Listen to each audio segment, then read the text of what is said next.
day, everybody. I can see participants popping up.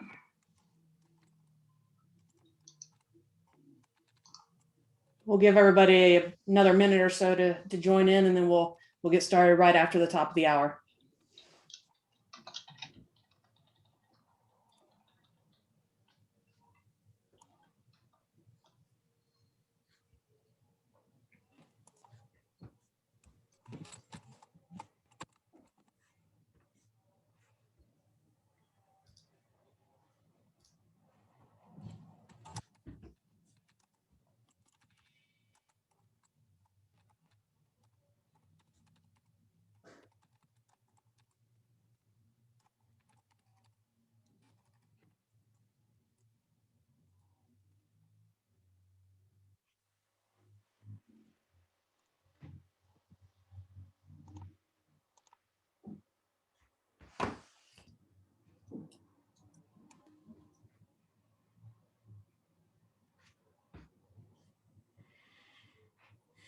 All right, we are going to go ahead and get started for today's webinar. I'd like to welcome you all. My name is Camilla Roberts. I am the current president of ICAI, the International Center for Academic Integrity. And today we are very happy to have one of our own, Amanda McKenzie, to be talking about academic integrity as it relates to quality assurance. And we are want to remind you as we go along with this webinar, we do have both the chat feature and the Q&A feature. We would encourage you to use the chat feature to share resources or things you would like to share with other participants. Things come up if something reminds you of something that you want to share, and then use the Q&A feature for some questions for Amanda, and she has made time at the end that we will be able to ask those questions of her. We encourage you to continue and watch the rest of our webinars. We have one almost every month. And then as a last little plug, next week is our international conference, virtual conference. So if you have not yet registered for that, I encourage you to do that. And you can contact any of us or just info@academicintegrity.org if you need more information about that conference. But without further ado, I will turn it over to Amanda. Thanks, Camilla. Let me just start up my slides.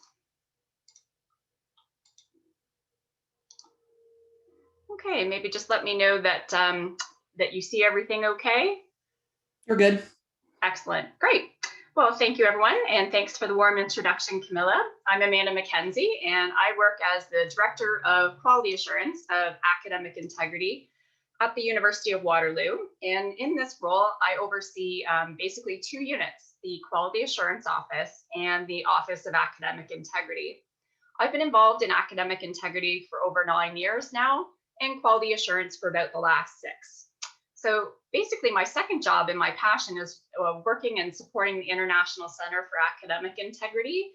And I've been a member in the board of directors for a few years now. I've been involved in planning the ICAI Canadian Consortium Day since 2014. And right now I co-lead the content committee with Sean, and I'm a part of the conference planning committee. And as Camilla mentioned, I hope everyone signed up to attend next week. And I also engage in special projects as needed. I just wanted to highlight that we're recording this session and that the PowerPoint slides and the recording will be made available following today's event. So what are you going to take away from this talk? There are 5 basic things that I'm hoping that you'll be able to take away from our session. First off, I want to build your understanding of the innate connection between academic integrity and quality assurance. We're also going to talk a little bit about how quality assurance is managed in the US, UK, and Australia. I'm hoping that you'll be able to recognize how academic integrity is ingrained into the Canadian quality assurance process. Also talking about how things work at my home institution, the University of Waterloo, and how we've adopted academic integrity more in our quality assurance process.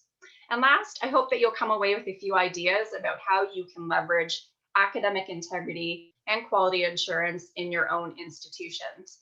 As Camilla mentioned, at the end of the session, we'll leave time for questions you might have. Okay. So to start off, I think it's important for us to ground ourselves with a basic common understanding of terms.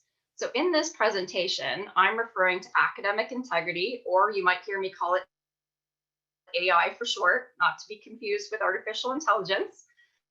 Academic integrity is a commitment, even in the face of adversity, to 6 fundamental values that the International Center supports, which are honesty, trust, fairness, respect, responsibility, and courage. Now let's define quality assurance. Quality assurance is a little more challenging. Goff in 2017 identified in Canada that quality assurance is not clearly defined in higher education. It more often refers to adhering to a process or specific standards of quality. So I've written down a few bullet points on this slide, but essentially I like to think of quality assurance as doing what you say you're going to do. For me, quality assurance and academic integrity are completely intertwined. I honestly think you cannot have one without the other. So I'm hoping that you'll get more of an appreciation from today. Let's talk about how they're interconnected. So academic integrity or academic misconduct, by anyone on campus, an instructor, a researcher, or a student, when that happens, that puts the credibility of the institution at risk. And this can really damage the reputation and have further impact on enrollments and credibility. So if we have academic misconduct, it can really diminish the value of an institution's degree, which, let's face it, the degree is the commodity and the most important piece of an academic institution. So if we have academic misconduct, it becomes more challenging to determine if students are actually achieving the competencies associated with their conferred degrees. And this is really important and challenging. Quality assurance of academic programs can help evaluate, improve academic offerings, and ensure that programs are meeting the necessary learning outcomes of the credential. This becomes imperative as students move from academia into the world of work. If they are not properly prepared by their education, they may be unable to complete the work in their field. Even worse, if they don't have the proper skills and training, they can pose a danger to others. Our colleague and fellow ICAI board member, Jenny Miron, works at Humber College in Canada, and she works in the nursing program, and she shares a story that I will relay to you of an instructor in that nursing program who failed to sanction a student who they knew was repeatedly cheating throughout her nursing program. Oddly enough, the story goes on that this same instructor that didn't sanction this student was waking up in a recovery room post-surgery. And guess who the nurse was that was attending her in the recovery room? It was the same student that she failed to sanction. So you can see that if we don't reinforce the rules of academic integrity, there are crucial and possibly life-threatening situations that could happen. So we really need to promote academic integrity throughout our academic and educational programs. So moreover, a little more concerning is the fact that research shows that if students are engaged in academic misconduct in their school, they are more inclined to engage in misconduct elsewhere in their careers. So Jean Guerrero-Dib, who is also on this call, has done work and research in this area, and he can maybe speak to that later on if we get a chance. But we need to realize that there's an important impact between the two. If students are not sanctioned or corrected for their academic misconduct, their behavior could show up in other parts. So this is why academic integrity and quality assurance are interrelated in two areas that we must pay keen attention to. The stakes are just too high for us not. So let's look a little bit more about quality assurance and agencies around the globe. Many of you joining today might have more of a frame for academic integrity rather than quality assurance. So I'll take a few minutes just to orient you to the bodies and agencies that handle quality assurance around the world. So first off, I just want to do a little quote here to kind of put it into context with United Nations or UNESCO, and they have an International Institute for Educational Planning group, and they've flagged that corruption in higher education has a very high cost to society, and they've really highlighted that quality assurance systems must take an active role in leading this battle against academic corruption. So let's look at some of the agencies now in detail. We'll start off with the Quality Assurance Agency, or QAA, which is in the United Kingdom. So that covers 4 nations of the UK, and they're also an internationally active group. The Quality Assurance Agency are an independent body entrusted with monitoring and advising on standards and quality in higher education. They also have a group dedicated to academic integrity. On this slide, I pointed out a few resources, and the slides will be available afterwards. So I encourage you to explore some of the hyperlinks that are embedded into this slide. The QAA's Academic Integrity Advisory Group gives advice on actions, policy development, and activities to protect academic integrity. The QAA has also published a number of helpful reports on contract cheating and essay mills, and most recently, they developed an academic integrity charter for their members. And this charter is for members to sign and promote to other people on their campuses. Next, let's look at another part of the world. We're going to shift to Australia with TEQSA. TEQSA is the Tertiary Educational Quality Standards Agency, or TEQSA for short. They are also a national quality assurance agency in Australia, and they are a frontrunner in academic integrity and quality assurance work. Again, there are a few hyperlinks on this slide that I will encourage you to check out at your leisure. We'll talk a few things about what TEQSA is doing in regards to academic integrity.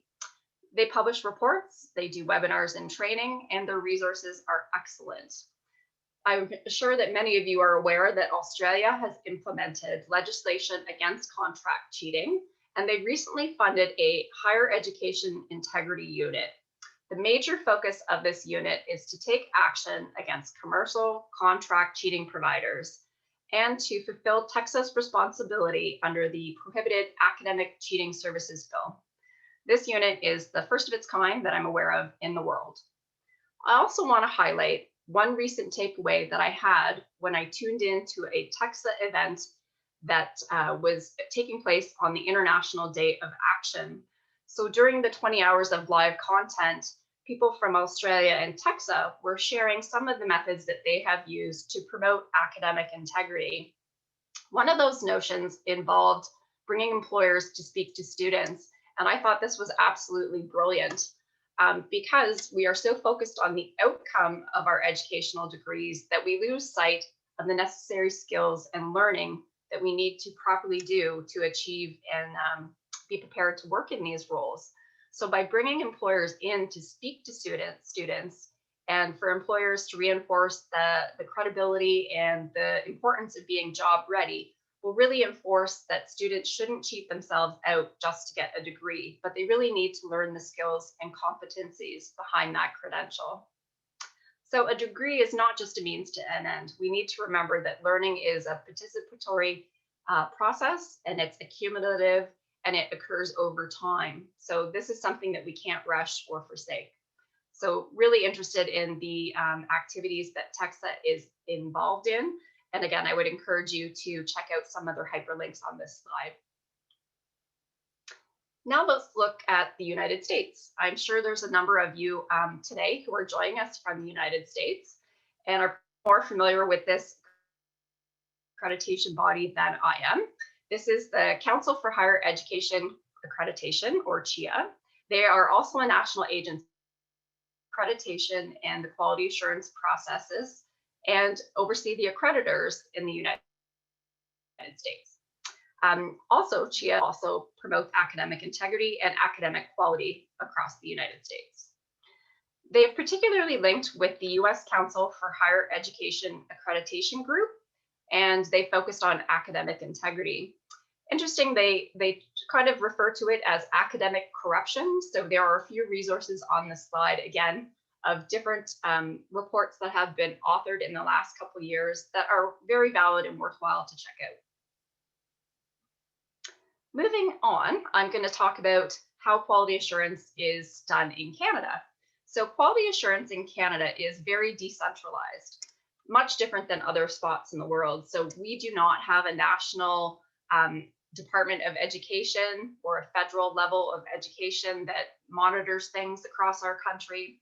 We also don't have a national agency for quality assurance. So things are very left up to the provinces on their own. So it's hard to get some consistency, as you would imagine, between what is done in quality assurance. However, Luckily, we do have some things that keep us standardized, and those are two items I'm going to discuss now. The agency called Universities Canada and the Canadian Degree Qualifications Framework. So although there is a lot of freedom, each university in Canada still has to adhere to a national level of standards. And this way, all the degrees and the credentials, offered by universities across Canada will have consistency and they'll be internationally recognized. And this will ensure the transferability and applicability of these credentials in other parts of the world. So let's talk about these two bodies in more detail. Universities Canada is a membership organization, and each university president belongs to this group, and they're a unified voice for higher education, research, and innovation. This body advocates for Canadian universities at a federal level. So most, if not all, Canadian universities are a member of Universities Canada. And to be a member, it requires the universities to adhere to some criteria, meaning that they have to have an institutional quality assurance process, which reinforces the recognition and the quality of a Canadian university degree around the world. Specifically, that means that each university, again, must have a quality assurance policy and a cyclical review process, and that their academic programs must be evaluated by external reviewers or experts. Now let's move to the Canadian Degree Qualifications Framework. That's a mouthful. This framework is embedded in a ministerial statement on quality assurance that was written by all the ministers of education back in 2007. And in this ministerial statement are the Canadian Degree Qualifications Framework. So therefore, any degree in Canada must adhere to this. And it also aligns as well to other international degrees, so those that are conferred in Europe and beyond. So they adhere to a general standards for each degree that's offered. So there's bachelor's, master's, and doctoral degrees, and there's consistency in regards to their admissions, their program design, learning outcomes, and the length of the program. So wherever you are in most of Europe and the UK, these degrees, both a bachelor's, master's, and doctorate, should all be fairly similar as far as length, learning outcome, and some general degree level standards, which I will talk to next. So these degree level standards are actually specific to Canada, but they are very similar to some general outcomes that are used in other parts of the world. So within each degree, the bachelor's, master's, and doctorate, there are these 6 dimensions. And each dimension stipulates transferable learning skills and a level of mastery. So there is depth and breadth of knowledge, knowledge of methodologies, application of the knowledge, communication skills, awareness and limits of knowledge, and professional capacity and autonomy. This is just an actual snapshot of what the degree level standards look like in this document. Towards the left, there are a column for the bachelor's degree, in the middle, the master's degree, and then on the far right, the doctoral degree. So these are all cumulative. So if you were to get a doctoral degree, that means that you were to have achieved everything that was in the previous 2 columns to the left. And one of the 6 dimensions is exampled or given there on the left under expectations, called the depth and breadth of knowledge. So this is just to give you an idea of what it looks like in this document. So you might wonder, how does academic integrity fit in? So academic integrity is actually stipulated under the 6th and the last dimension, called professional capacity and autonomy. And it's actually written in there quite explicitly, and you'll see it in the little yellow circle on your screen.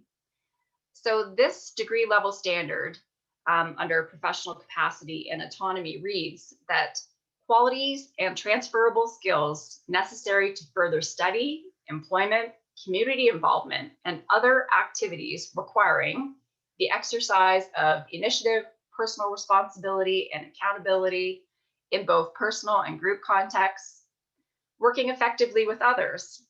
And the third and last one, which is the best one for people working in the academic integrity field is behavior consistent with academic integrity. So there it is, plain as day, written on paper. So the explicit inclusion of academic integrity in these degree level standards appears to be completely unique to Canada. I've looked both at the Quality Assurance Agency in the UK, their quality code, and I couldn't see it as explicitly being listed. And for TEXA, TEXA does talk about academic integrity, but it's embedded in a policy and operational standpoint rather than as a learning outcome. So they approach it a bit differently, and I will talk about that a bit more later. In regards to CHIA, agencies associated with CHIA mostly touch on integrity and academic integrity with some of their principles. And there's also the ethical reasoning values rubric, which is rolled out in the United States. So that's the closest thing that we can attach to academic integrity, even though the values rubric doesn't specifically mention academic integrity. So now that you see how academic integrity is embedded into the degree level standards in Canada, I'm going to share a little bit more about what my home institution, the University of Waterloo, has done with academic integrity and quality assurance. So how did we boost academic integrity in our quality assurance process? When I was first tapped to create a quality assurance office, I immediately knew that my work managing the Office of Academic Integrity was complementary. I just didn't know how much until I actually looked at the degree level standards and saw that academic integrity was built right into that professional capacity and autonomy standard. So this made leveraging the two an easy sell for administration for me. And I'm perhaps one of the very few who hold such a position straddling both realms. For me, I think it's really unique and important, and I hope that other institutions will explore the relationship as well. So to further explore the connection of academic integrity and quality assurance beyond the degree level standards, I did an environmental scan to see what local universities in my area and the province of Ontario were doing to incorporate academic integrity. And I found at least one, Queen's University in Kingston, Ontario, had added a section on academic integrity to their self-study template. Now, a self-study template might be a bit foreign to people who are joining today, so I'll tell you a little bit about a self-study. A self-study in quality assurance is a detailed written report that an academic program produces to describe their programs, their course offerings, the quality and the role of their faculty, instructors, and their staff. And it reflects on the strengths, the weaknesses, challenges, and opportunities for improvement. The document also includes institutional data, and it's essentially a snapshot of the program for a 7-year window. Data that are included in this report are, for example, the number and the quality of the applicants, the number of students enrolled in the program and at different course levels, students' gender and citizenship, as well as the number of students who have completed the program or withdrew, so they look at retention. They also look at the number of students on the Dean's Honor Roll list and the projected enrollment in the programs. So it's really a thorough examination and evaluation of the program that's being offered. So the self-study template is, again, a requirement that each program must produce every 7 years or 8 years in the province of Ontario. And this is the report that we provide to external reviewers who are experts in the field, who would review the self-study and evaluate the program from a desk audit, from reviewing the documentation, as well as an in-person visit, or right now we've been holding them virtually via video conferencing platforms. So that's a little bit about self-study templates. And I wanted to give you that context because I wanted to explain how we've embedded academic integrity into that template. So the self-study is the template. Most universities have a bit of flexibility what they can include in this template. So as we saw from Queen's University, they had added certain sections that were of interest to us. So similarly, we added academic integrity into our self-study template. You might wonder what that might look like. So what we did is we added 2 specific questions. So in the self-study, there are many different headers that the program needs to respond to. And we added an academic integrity section. So one of the questions they need to answer is, what does your program currently do to enhance academic integrity? And the other question is, what initiatives does your program plan to adopt in order to increase academic integrity? So two very key things. And we make sure that the programs include this in their self-study and hopefully give it some thought when they answer these questions. In order to support them to complete these sections, we connect them with our Office of Academic Integrity, who is prepared to help them flesh out the narrative for these questions. We also have a one-page handout as sort of a cheat sheet in an innocent way of helpful tips of how they can complete these questions and things that they could currently add into the narrative. So by adding these sections, what do we hope to gain from adding these questions? By adding these questions, it means that the programs will need to revisit these two questions every time they do their cyclical review. So this means that we intend to monitor the progress in this area and that they need to address it. They just can't slough it off and ignore it. So by also including these questions, we highlight the importance of academic integrity. And we know that when institutions invest and value in academic integrity, it has a trickle-down effect, and that everyone on campus can help build and sustain a culture of integrity if it's embedded at the top. So by putting this in there, we are saying that we value it and it's something important that we are going to look at year after year and ongoing into the future. So what's next for academic integrity at the University of Waterloo? So we've added these sections. You might wonder, how's it been going? Well, to be honest, results were mixed. So we found that some people were just filling out these sections with a bit of lip service, where they would cut and paste what is a standard boilerplate text from course syllabus, which each course syllabus must contain. So really, it's not very original.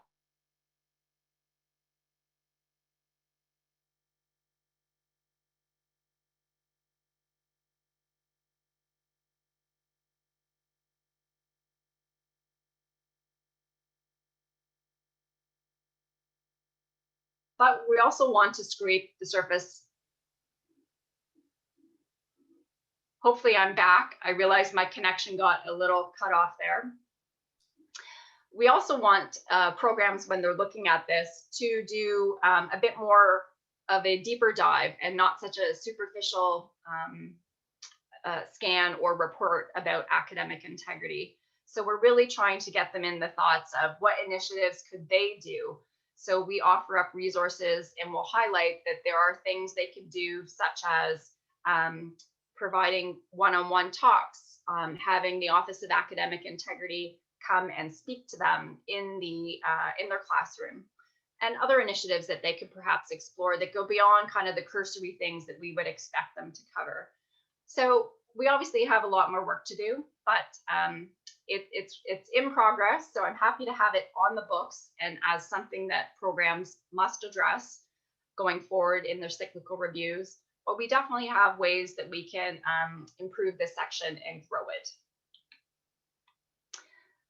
So I'm just going to touch on a few ways that we can further leverage academic integrity and quality assurance in Canada.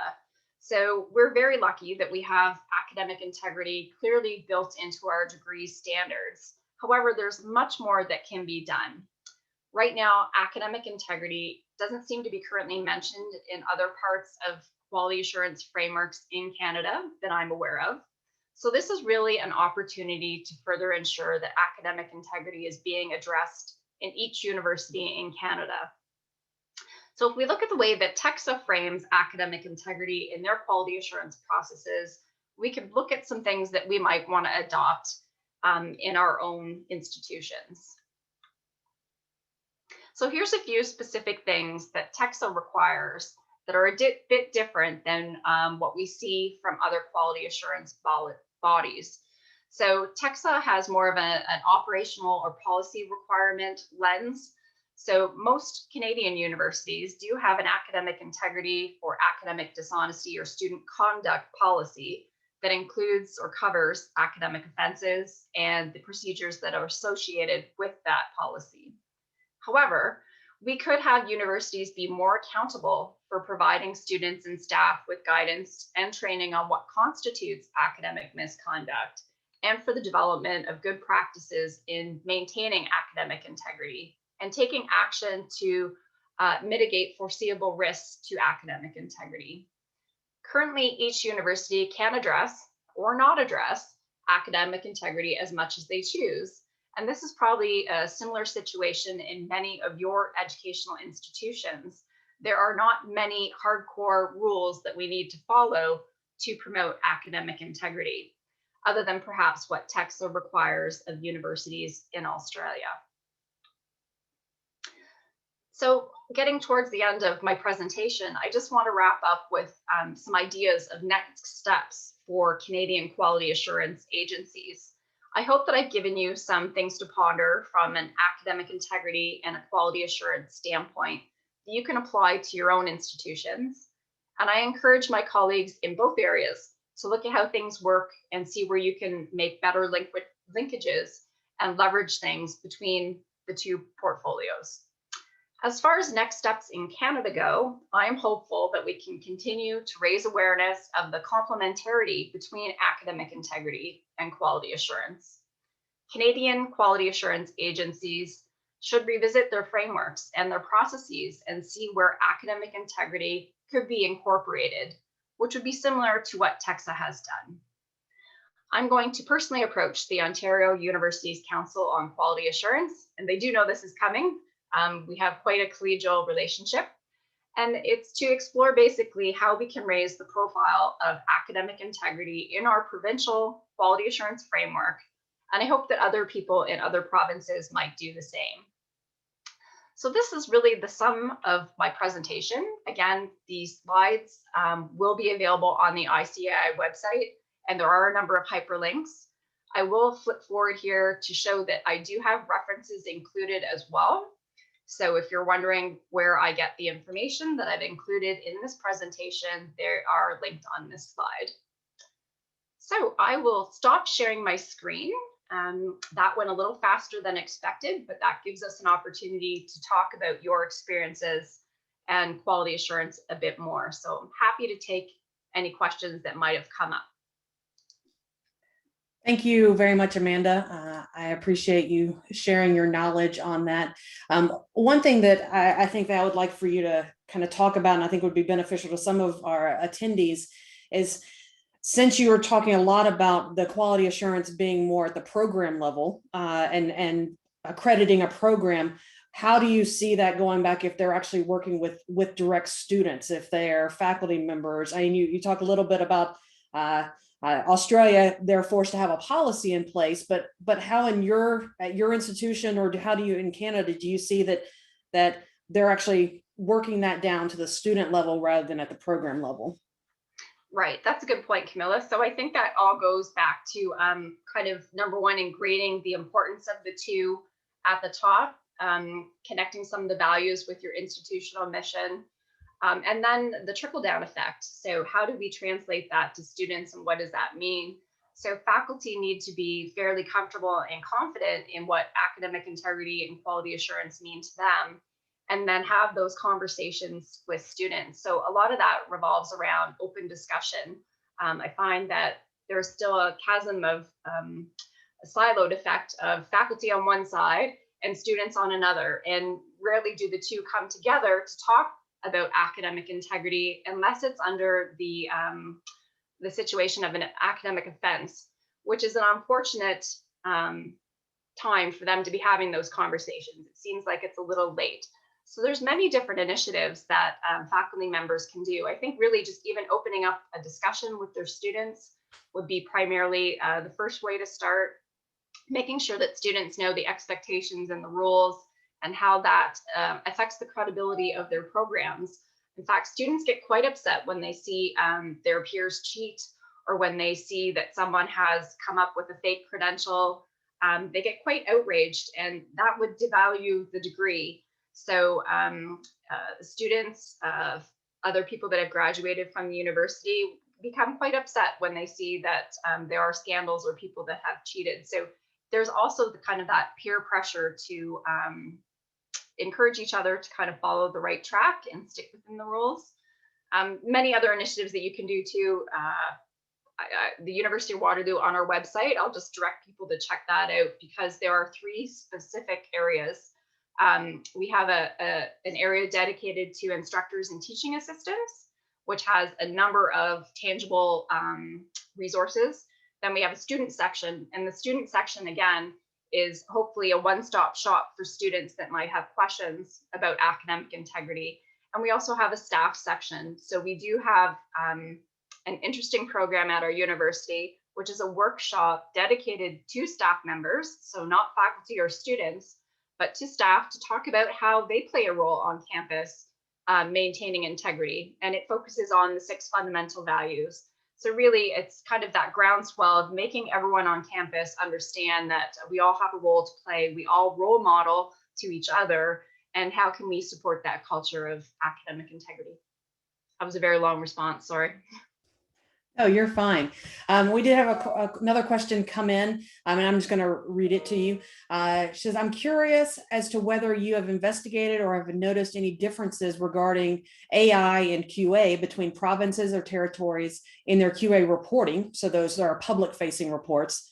And then also, other than your university, are there other areas of best practice in universities commenting on AI in the QA process? Thanks for that question, Leanne, and hello. Good to see you. This is something that I haven't dug down into too far. I think for me, first, from a global perspective, I really wanted to understand some of the other active agencies who have really connected QA and AI together. I wanted to dig down and see how they had paired them. So I haven't quite looked at all the provinces. Now, of course, Universities Canada and the Canadian degree qualifications framework would be the tie that binds them all together, but how they actually leverage their process, depending on the provincial government setup, would be slightly different. So Universities Canada has a wonderful quality assurance in Canada webpage.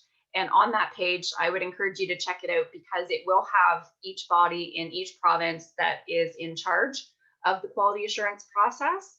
And you can see how each one does it. So there will be slight differences, but in general, in broad strokes, we need to have that general level of consistency. The other part of your question, areas of best practices in universities commenting on AI and QA. You know, this is tough. I haven't seen very many people talk about the two together, so I'm quite curious. I'm sure if there were people here from QAA or TEXA, that we could have like a higher level discussion on other things that they've done, because I consider them to be ahead of where we are in Canada and perhaps the US in regards to putting quality assurance and academic integrity together. So I don't have any great resources to point to other than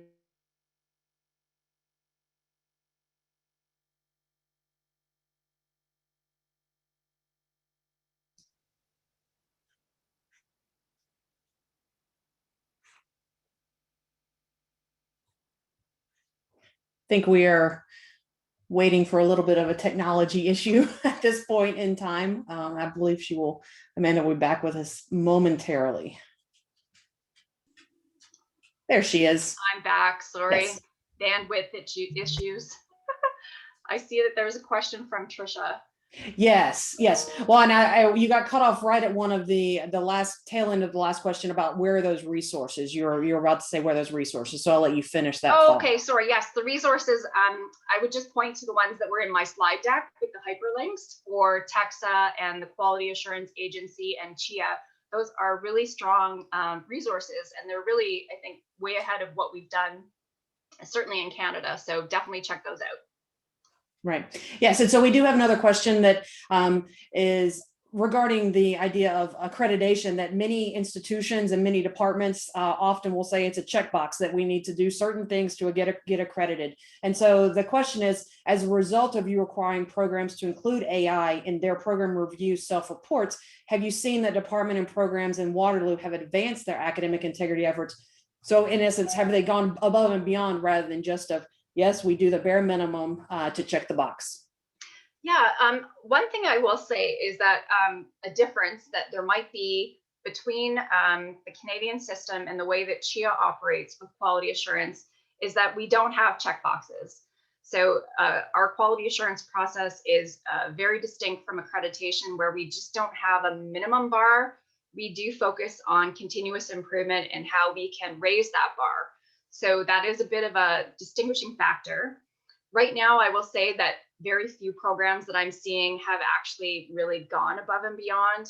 We do need to work with them to create better awareness, I think, of what we're looking for in our self-study questions, and to point to them what they can do, even if it's just a basic conversation with some of their students or their student groups in their area are very important. So I would say that I do see occasionally certain programs that have gone the extra mile and have taken the time to talk about things, or have incorporated more initiatives or highlighted Office of Academic Integrity initiatives to their students. But again, we do have a lot more work to do to promote them to use these things and to build up what initiatives they're doing on a local level. Thanks. One other question that I think I could probably answer myself as well, but are you aware of resources that ICAI has in terms of quality assurance of maybe an IA standard, or is this an area of growth that ICAI could go into? This is certainly an area of growth that the ICAI could dive into. On our educational resources page in our new website, which isn't quite up yet, but the new content that will be on that page does have links to all the bodies that I've mentioned and a bit of information there. So that will be something that we can point people to. I do think that the ICAI could take more of an active role with reaching out to CHIA. We have done so in the past, but it's time, I think, to circle back and to leverage how we can build these connections and reinforce academic integrity into the accreditation process that your educational institutions go through in the United States. Great, thanks. So a follow-up question from Tricia. Since academic integrity is required by quality assurance, is attending to academic integrity part of the tenure and promotion process for faculty members? No, it is not. And it's ironic that you mentioned that, Tricia, because I did talk about the need to have faculty and instructors relay this to their students. And I had a faculty member quite clearly say, unless it's in their job evaluation or it's going to affect their tenure and promotion, good luck, because they're not going to do it. So that is an interesting piece. Again, unfortunately, due to academic freedom and the instructors and faculty have the ability to do what they want within their course, for the most part, we are really at their mercy. So I think it's more of an educational effort to bring them on board and have them understand the importance and have those discussions. I think if they realize that if they had these questions and conversations with students more openly, that it might end up solving some of the issues they might come up against. I don't think you can clearly communicate enough the expectations that students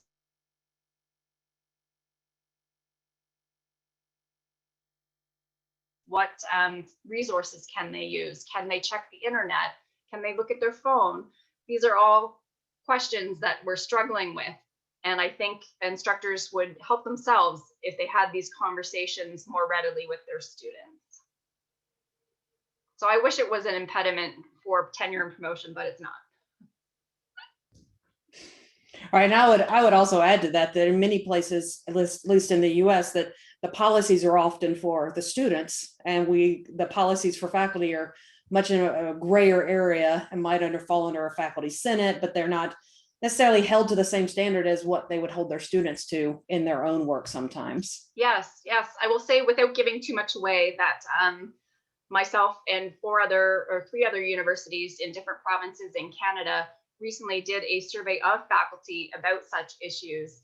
And some interesting things that they were actually highlighting the fact that there isn't any system of reporting colleagues other faculty members who are committing these offenses. And I think that was an interesting, of course, these findings have yet to be fully fleshed out and will be published, but early observations and anecdotally, I can say it was very interesting to see them being very upset about having no method of recourse with colleagues who were committing academic offenses or research integrity issues.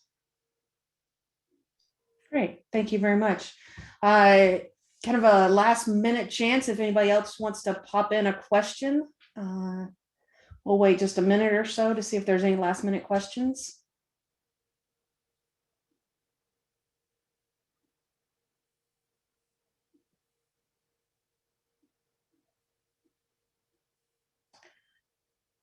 Well, Amanda, we would really like to thank you again, and we appreciate your knowledge. And I know I learned a lot about quality assurance because it is not as popular or as well known especially in the United States system. So we definitely appreciate you coming and doing this for us. And as a reminder again to everybody, you will be able to see this webinar through the ICAI website after the fact with the slide deck is there as well. So I do encourage you, just as Amanda did, to go into those resources and really take a look at those and read those as well. So with that, we will leave for today, and we thank you for joining, and we do hope we see you next week some point at our annual conference. Thank you very much. Have a great day.